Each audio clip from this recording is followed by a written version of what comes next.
Bonjour et louange à Allah, et que la prière et la paix soient sur le messager d'Allah, ainsi que sur sa famille et ses compagnons. Ceci dit, les preuves de l'existence d'Allah, exalté soit-il, et de sa seigneurie sont nombreuses. 1. La preuve innée ou la nature saine. Les êtres humains sont naturellement disposés à reconnaître Allah. C'est pourquoi Allah, exalté soit-il, a dit, leurs messagers leur dirent, Y a-t-il un doute au sujet d'Allah, créateur des cieux et de la terre? Il vous appelle pour vous pardonner une partie de vos péchés et vous accorder un délai jusqu'à un terme fixé. Ibn Taymiyyah a dit, cela prouve qu'il n'existe aucun doute sur Allah chez les créatures concernées, ce qui indique qu'elles sont naturellement enclines à l'admettre. Le prophète a dit, tout enfant naît selon la nature saine. Ce sont ses parents qui en font un juif, un chrétien ou un masdéen, adorateur du feu, tout comme les bêtes donnent naissance à des petits complets, voyez-vous parmi eux un mutilé? Abu Huraira, qu'Allah l'agrée, ajouta alors, la nature d'Allah selon laquelle il a créé les gens. Il n'y a pas de changement dans la création d'Allah. Voilà la religion droite, rapportée par Al-Bukhari et Muslim. Là, la nature saine ici, c'est l'islam. Cela est confirmé dans une version de Muslim. Il n'y a aucun nouveau-né sans qu'il naisse sur la Mila, religion pure. Et aussi, jusqu'à ce que sa langue puisse s'exprimer clairement. Et il est également rapporté que le prophète a dit dans un hadith qu'il rapporte de son Seigneur.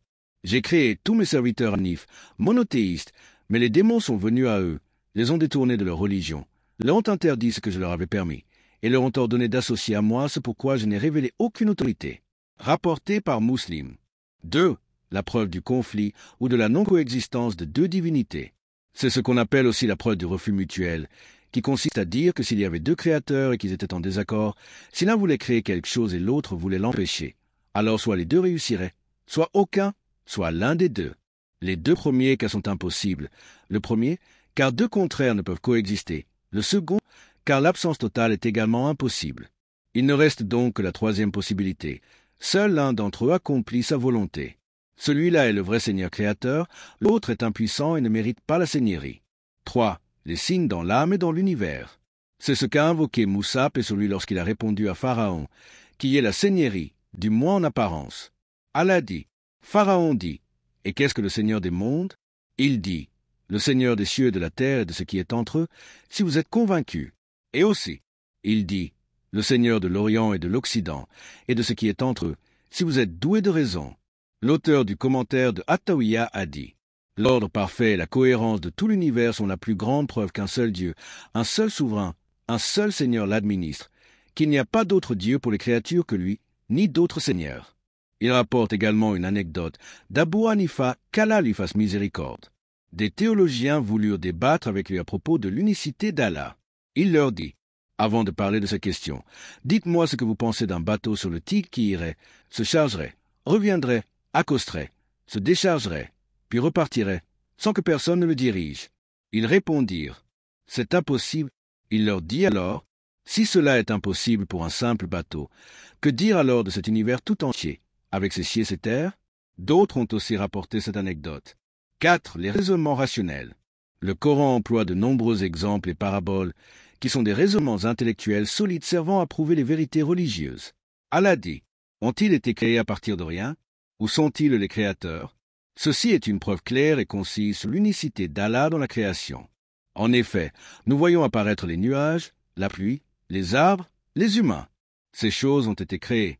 Elles ne peuvent être, soit venues du néant. C'est impossible, car le néant ne produit rien. C'est s'être créée elle-même. C'est aussi absurde, car si elle pouvait se créer, elle n'aurait pas été absente au départ. Soit avoir été créée par un autre, ce qui reste la seule possibilité. Tout homme sait qu'il ne peut se créer lui-même ni créer un autre. Cheikh al-Islam a dit, c'est une évidence intuitive. L'homme, même lorsqu'il est fort et vivant, ne peut ajouter à son corps un membre, ni modifier sa taille ou la forme de sa tête. Ses parents non plus ne peuvent rien en changer. S'il a été créé par un autre, alors ce créateur est, soit aussi créé.